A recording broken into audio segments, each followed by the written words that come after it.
Finally, the Eagles have won a game. Whew. Thank you, football gods, for letting us finally win a game. For those who are curious, why was I praying to the football gods? It's pretty simple. We just lost 3 games. We lost to the Redskins. We lost to the Cowboys. And we lost to the Giants. Yeah. No way, no how was we going to allow the Atlanta Falcons to come into our house, where we are undefeated, by the way, and come and get a win. No, not going to happen. And it didn't. Why? Because they're just that good. What do you mean? The Philadelphia Eagles did handle their business at home. Final score was 24-15. I got to give props where props is due. And Jordan Matthews, bruh, I've been watching you all summer on Snapchat. It is an honor to see you play. Do you drop a ball every once in a while? Yes. But on Sunday, you made some plays, brother. Who I do got a problem with? And his name is John Cena. Yes, you, Nelson. No, not that Nelson. I'm talking about Nelson Aguilar. Okay, can we just address the fact that Nelson Aguilar has to go? He's got to go, people. I don't understand. How can you complain about people getting on you about dropping balls and continue to drop balls? You stupid. They're not. That makes no sense. Here's the thing, Nelson. I actually had the utmost respect for you. I mean, you were the leading wide receiver coming out of USC. Then you get to Philly and you don't show up. Like, why? What's up with that? Like, your rookie season, disappointment. This season so far, disappointment. I don't know what to say about it anymore, bro. Seriously. Zach Ertz.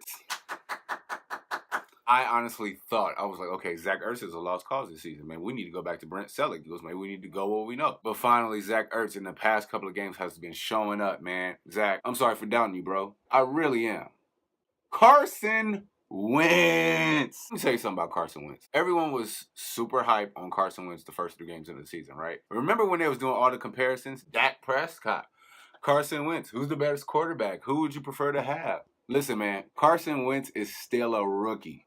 I expect him to make mistakes. But on Sunday, he did make some mistakes. He did lose a fumble, but one thing that I do love about Carson Wentz is that the fact is that he doesn't hold on to any mistake that he's made and lets it belittle him like Eli Manning, Kirk Cousins, Tony Romo. He just moves on to the next play. And one thing that I do also like about Carson Wentz is that anytime one of his receivers drops the football, what do you see him do? He throws it right back to him. I have nothing. I can't hate on that. That's actually pretty. I wouldn't do it. No. No? Especially not to Nelson. You are this. Can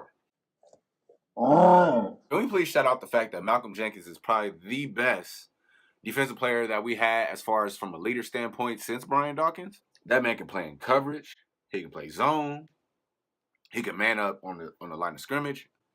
There's nothing that you can really say about it, right? I absolutely love our defense. Of course, our front 4 is easily the best in the league. But the fact that we held the high-powered Atlanta Falcons with MVP candidate Matt Ryan and Julio Jones only to 15 points, that says a lot about our defense. I got to give us props. I mean, like, come on. But Week 10 is now over, people. Now we get to focus on Week 11. And who do we have? The Seattle Seahawks. Bruh, I do not care about the Seattle Seahawks. Now, don't get me wrong about Seattle. They have a great MVP candidate in Russell Wilson. They have a pretty good defense. But I have a feeling they're going to shoot themselves in their own foot. They actually had a very good game against the New England Patriots this past Sunday. And I just personally think, no. Philadelphia has finally, gained their momentum back, especially coming back home and defeating the Atlanta Falcons. So I can easily see them going into Seattle and coming out with the win. In order for that to happen, there's a lot of things that has to go their way. There's going to have to be 3 things that has to take place. Number 1, Carson Wentz cannot turn over the football. That means no interceptions, no fumbles, because Seattle will make us pay. Number 2, wide receivers need to catch the ball. They need to catch the ball. They need to catch the ball. We ain't even going to talk about Nelson Aguilar. Jordan Matthews has to keep up his high reception rates as he has this whole season.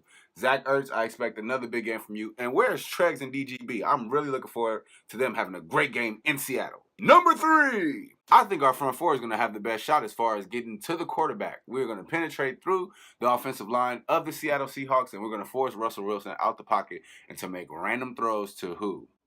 Jimmy Graham. I gotta be frank with y'all. Because Jimmy Graham been playing like he back in New Orleans. We don't want to see that guy. Personally think that Philadelphia has what it takes, and I think they're going to pull out the win, of course, right? The final score, Philadelphia Eagles 24, Seattle Seahawks 17. I know this is probably, you know, the Eagles fan in me that's saying that we're going to pull out this win. Do I look like I care? So yeah, guys, that's going to be Eagles Talk for this week. I am your host, Picclo of Picclo TV, and hopefully you enjoyed this video. To all my Eagles fans, please feel free to like, share, and subscribe to my channel for all Eagles Talk as well as reviews and all that good stuff, all right? Y'all have a blessed P-I-double-C. Don't forget that L-O. Fly, fly. I ride around and I get it. I get it.